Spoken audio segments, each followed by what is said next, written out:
After what happened on 7th of October and its aftermath that is still plaguing the Palestinians, the world started to question more about Hamas and their resistance against Israel. In this video, we'll discuss some of the known leaders of this group. 1. Ismael Hanah. We're starting with Ismael Hanah, who is considered the overall leader of the Hamas movement. He was born in a refugee camp in Gaza and became a prominent member of Hamas by the late 1980s. Hanah received education from a United Nations school and later went on to study at the Islamic University of Gaza.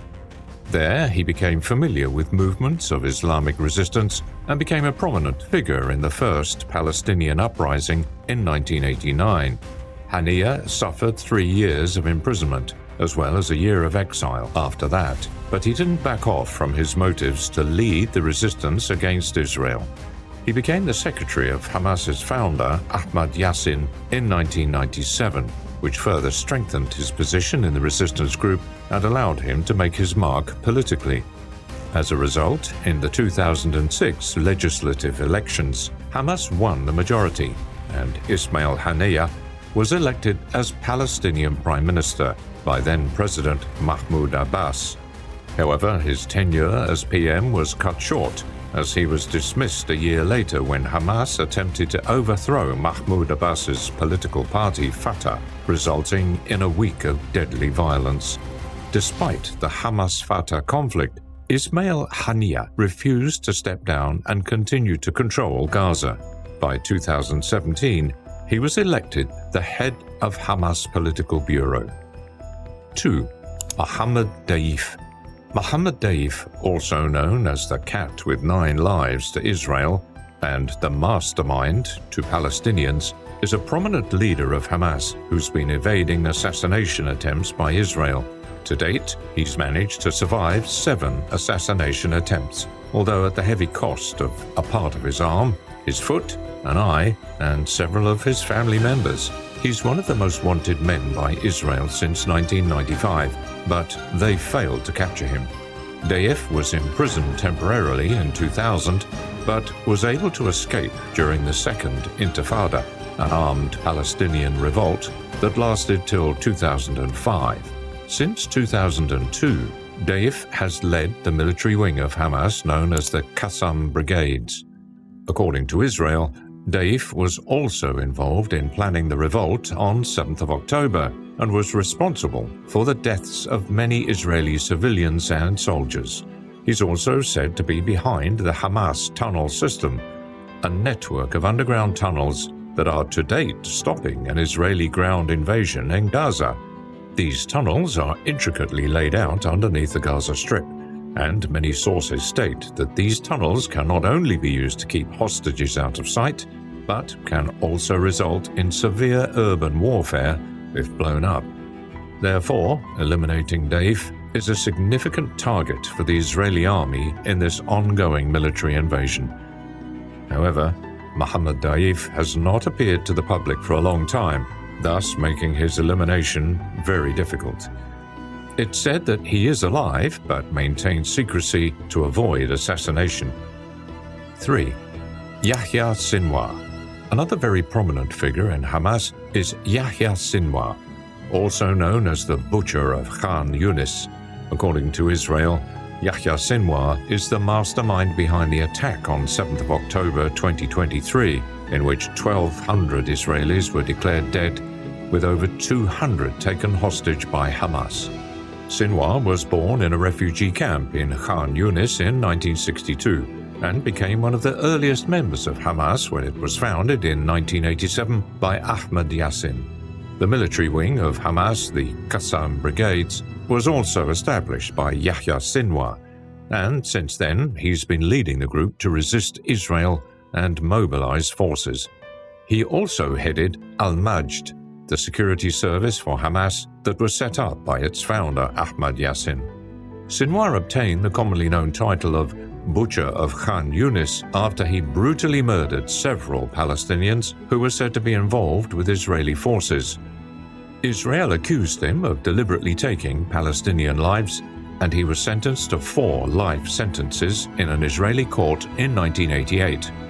As a result, Sinoa was imprisoned, but he used it as an opportunity to learn more about the Israeli mindset. Sinoa was released by Israel in 2011 after 22 years of imprisonment, along with about 1,000 Palestinian prisoners, in exchange for the hostage Gilad Shalit, an Israeli soldier. He resumed leading Hamas in the Gaza Strip after his release and was appointed head of the group's political bureau in Gaza in 2017. Sinoa was also included in the blacklist of international terrorists by the US in 2015. 4. Maran Issa. Maran Issa is currently the Deputy Commander-in-Chief of the Qassam Brigades, which we already mentioned while discussing Yahya Sinoa and Mohammed Daif. He's also known as Daif's right-hand man and is assumed to have played a huge part in the recent attack on Israel by Hamas. Just like Mohammed Daif, he's also managed to evade several assassination attempts by Israel. Issa was imprisoned for 5 years by Israel during the First Intifada, 1987 to 1993. After his release, he was jailed by the Palestinian Authority in 1997 and was kept in prison till 2000 and released during the Second Intifada. For his active involvement in Hamas, he's been on Israel's most wanted list, but managed to escape assassinations. In 2006, Israel attempted to assassinate him but failed. Israeli warplanes destroyed his house twice, in 2014 and 2021, respectively. But both times Maran Issa managed to escape, although he lost his brother during one such assassination attempt. 5. Khaled Mashal. Khaled Mashal is also one of the founding leaders of Hamas. Born in 1956 in the West Bank, Mashal and his family had to flee to Kuwait in 1967 when Israel captured the area. He studied physics at Kuwait University and joined the Palestinian branch of the Muslim Brotherhood, starting his association with freedom fighters. He became the chairman of the Hamas Political Bureau in Kuwait in 1996, making him a prominent figure and the overall leader of Hamas before Ismael Hanah. Israel has made multiple assassination attempts to get rid of Mashal, with the first attempt carried out in 1997. Israeli agents injected Mashal with a toxic substance while he was walking on a street in Jordan. But he survived as the Jordanian government intervened and put pressure on Israel to give the antidote to the toxin. For years, Khaled Mashal led Hamas from Kuwait, Jordan, and then Qatar. In 2012, he was finally able to land on Palestinian soil after 45 years as he traveled to Gaza from Egypt to take part in the 25th anniversary celebrations of Hamas. He stepped down as the prominent leader of Hamas in 2017, and his post was succeeded by Ismael Hanah. 6. Mahmud Zahar.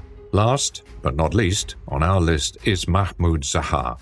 Born to a Palestinian father and Egyptian mother in 1945, Zahar grew up to become one of the prominent Hamas leaders, who also took part in political leadership in Gaza. He studied medicine from a university in Cairo, then served as a doctor in Gaza and Khan Yunis. Being one of the early members of Hamas, he was detained by the Israeli government in 1988 and also exiled, along with Ismael Hanah and several Palestinian leaders in 1992. However, with the Hamas political party winning the 2006 elections, Zahar returned to Gaza and joined the Ministry of Foreign Affairs. At that time, Ismael Hanah was elected the Prime Minister by the Palestinian Authority. But a year later, his government was dismissed. Zahar remained a key figure of the Hamas and survived an assassination attempt by Israel in 2003. He lost his eldest son in the aftermath of the assassination attempt. His second son, who served in the Al-Qassam Brigades, was also killed in 2008 by an Israeli airstrike. In conclusion, the sole motive of all these leaders has been to resist Israel and reclaim the Palestinian land at any cost. Whether or not their methods for achieving their targets are right They claim to be fighting for freedom and Palestine's liberation. The motive for this video was to present an unbiased and neutral perspective, shedding light on the famous leaders of Hamas. Let us know what you think about our video in the comments below. If you're interested in more content on current affairs and conflicts, then don't forget to like, share, and subscribe to our channel.